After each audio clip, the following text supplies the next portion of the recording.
what is your opinion on building personal wealth? So building personal wealth basically means that you're looking at investing for the future and ensuring that your future is protected. So you want to get to a point in your life where you don't have to think about money, and I'm sure many of us will want to, achieve that in our lifetime. Get to a point where you are self-independent, you are financially independent. The income that you are getting is not as a result of the work that you're doing. So more like your money working for you, and then you have to do whatever it is that you have to do without having to exert so much energy. So building personal wealth to a large extent is having to be financially independent, having to get to a state in your life where you don't have to work for money, but you're also not concerned or worried about money because you've built enough assets over time. The importance of personal finance and the importance of money and money management first comes from a mindset. It comes from a mentality. That mentality leads to an awareness. So what that awareness does is it then shows you that these are the tools available to you. And then when you get on that journey and start understanding that, this is an asset, this is a liability, these are the certain things I'm supposed to do to even just retain the money that I have, then over time you then get to the point, like Audrey said, where your money starts, working for you, where you start building a base where, you can reach financial freedom, you can reach financial independence. And I think that is what we all want. We don't want to have to think about, money so much, but it's like training any muscle. You have to have mentality, you have to have that awareness, and, being on that journey is very rewarding, and it's incredible. Value is not necessarily money or cash, but we can create a whole lot of value in the system where we work and live and beyond, and globally speaking. And those are very critical points. And then as we move on in this conversation, we'll see a lot of areas in which we can put money to use and certain habits that we need to work on as entrepreneurs, as owners of small and business enterprises here, and what are its friends, globally speaking, that can help us stay ahead, even though we're operating in a very tight, bit of a difficult local economy. Can you explain the difference between investing in stocks, real estate, bonds, and the likes? So the first point for people when you start earning money is setting aside something. So that's what you call savings. So you leave money in your bank account. You don't touch it. I'm sure there are people who have millions of naira in their bank account. That savings or current, not touch. So that's just savings. That's really not investing. Now, investing is the next level, I would say the elder brother to savings. So now you are taking a step further to say, I want to maximize the return that I'm getting from setting aside a certain amount of money. So that's when you now begin to think of investing. Now, there are different outlets for investing. You talked about properties, you talked about stocks, bonds, and then mutual funds. So I'm going to just briefly talk about these 4 different outlets. So property, we all know real estate. But the question is, how many of us can save enough out of our salary to really say we want to buy real estate?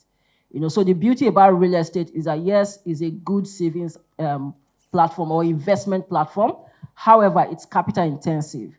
So it's not really the good starting point for somebody who, is just starting out in your career or business and then you want to start saving. What is stocks basically? Stocks is basically owning a part of a company. So you can buy a share of UBA. You are a shareholder of UBA. That's an investment. UBA paid interim dividend of 50 kobo, last week. So that's an investment income that you're earning, which is called dividend out of your investment. Now, at the end of the day, you buy UBA share maybe at 10 naira, and then tomorrow it gets to 12 naira. Your investment has appreciated. The good thing about stocks, which can be a starting point in your investment journey, because you can start with as little as 5,000 naira to start investing in stocks. UBA share price today is about 17 naira. When you start doing businesses, you need to begin to think, especially in this type of environment, what is the value creation? And that is why I will introduce 2 things. News. News is important. As much as we look at the environment and things seem not to be going wrong, I will tell you this is one you have the best of the opportunities in a country such as Nigeria. Watch what is in the news and avoid the noise. Now, sometimes noise looks like news, but they're not the same. when you watch the news and watch the big boys and big businesses where they're going, what are they talking about? Then you can see the areas in which you can diversify. For example, trade is where the world is going. UBA, for example, and I'm sitting down here in their building, so I'm going to make a little bit of a PR for them. UBA signed a very big deal, multi-billion dollars in Accra, I think a few months ago at the Afreximbank annual meetings with the Pan-African Settlement System with Afreximbank. That's onward lending to all their businesses across Africa. Now, how many of us in the audience are keen into trade finance right now, which is the biggest conversation, not just here, but for global trade around the world? We have a new trading platform that connects the Nigerian exchange with that of Ghana and that of Kenya. It's a new online trading platform called Second Stocks. Now, that allows you to trade stocks among these three exchanges across Africa, and you can take advantage of interest rates, exchange rates, price appreciation across borders. So if you own the shares of UBA Nigeria, and you have UBA Ghana also on the stock exchange, and UBA Nigeria is trading at 17 Naira, and UBA Ghana is trading at XY Ghanaian Cedi, then you can have both of the best of the two worlds, right? And you have a bigger conversation for 9 exchanges across Africa as we speak. So the idea of what Madam from Asset Managers from United Capital is able to provide you is what you can do across Africa and not just within Nigeria. We need to see a bigger cake. You need to think globally and act globally. And that is where my message is. Businesses, small businesses in Nigeria and for UBA clients need to see the wider picture. So you need to follow your bank, not just in terms of bringing deposit and you're trading and you're making money out, but where is the business, where is the bank going? Where is the institution you're banking, where is it going? What opportunities are they providing?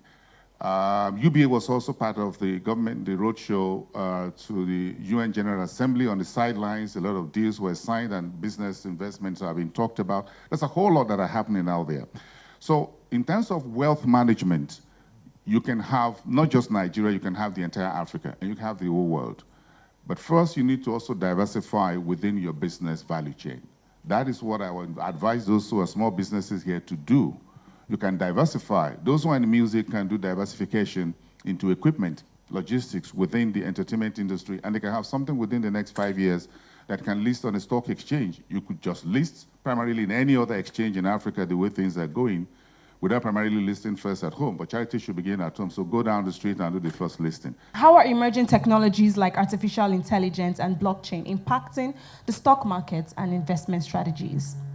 One thing you have to understand is that technology is just a tool, right? And the tool can be used for good and it can be used for bad, and it can go in both ways, right? I'll give an example of what I was saying earlier. So many tech companies in the past 2 years have literally let go of a huge part of their workforce. That's because of 2 reasons. One is the economic downturn that's happened recently, and second reason is because of the emergence of artificial intelligence, right? So that has, put a lot of people out of a job. In the same breath, I can tell you today that a lot of people are earning millions of naira, millions of dollars because of the jobs that artificial intelligence is creating for them and allowing them to do, right? As I speak to you today, yesterday I was making a job description for a new role that I wanted to hire for, right? All I needed to do was use artificial intelligence and say, hey guys, I'm looking for a trader, this, that, and literally the whole job description has just come out for me. 2 points I want to touch very quickly, and they're a bit intertwined in terms of why small and medium enterprises, part of your personal finance and financial stability at a personal level and at a business level, small and medium enterprises is issues around budget and debt. Now, these are 2 important things in terms of savings, investment. For businesses, you need budget, and you need to be very careful with doing budget and make sure that when you do a budget, either for the business or personally, you need to stick with it. Financial recklessness has no place in both personal life and in business as well. So you need to be fiscally disciplined. So if we ask of it from the government, we should also practice it at small business levels. And I just talk about that footwear company that's worth about 8.6 billion. It's all about being fiscally being financially responsible over time and being able to push onto the big market. So budget is one, so make budget is good for you to stick with it. The second point is on how to manage debt. Now, debt is tied to what you call loan. So if you take loan for your business, and this is my advice to small and medium enterprise, if you take loan for the business, don't pick out of it to go do a wedding or a birthday ceremony. So it's important for us to ensure that that same discipline, when it comes to maintaining, we don't lose sight of it. And the next thing I will talk about is the fact that, at a certain point in your life, you think about transferring your wealth. Here you have worked so hard to keep it, you're not thinking of transferring. One of the easiest way to lose your wealth is in the process of transferring. If you transfer it in a wrong manner, it can get squandered. It can get squandered in a person's lifetime. It can get squandered probably when the person is not alive, which is an unfortunate situation. So maintaining in terms of the discipline and habit, and the second part is on how you transfer wealth to the next generation. Your mentality, your awareness, your habits, what are you doing? What have you been doing that has kept you there? Don't get arrogant. Maybe you have like a certain amount of money and just say, okay, now, I can just be, don't be proud. Enjoy in moderation. Yeah, so just ensure that, you're following those steps. I think also as you accumulate more wealth, there's more of a need to go for, I'd say, safer investments, investment classes. I guess bonds are, relatively safer in compared to stocks maybe. Yeah, so, you'd want to maybe do things that are a bit more conservative with more money that you have. The financial services industry are making inroads already. They are opening the way. UBA is doing that. Everybody's doing that. United Capital is doing that. The company is paying dividend as well. They're making inroads. Those of you who are in the value chain of businesses and whatever should also see how you can position for what has come upon us, which is the trade within Africa and globally speaking. And Nigeria has enormous resources with which we can be ready for the opportunities. The banks, the financial industry is ready to help and help everybody move forward. But if we don't start taking those opportunities, the small and business enterprises are at the heart of intra-Africa trade, not the big multinationals. So you are the ones that they will key into to get raw materials, to get processes, and a whole lot of things done. So for those who want to do that right now, I think it is time to talk to professionals. It is time to get to know what is going on and see how you can be part of the game. The new game in town is global finance, global trade, and Africa trade.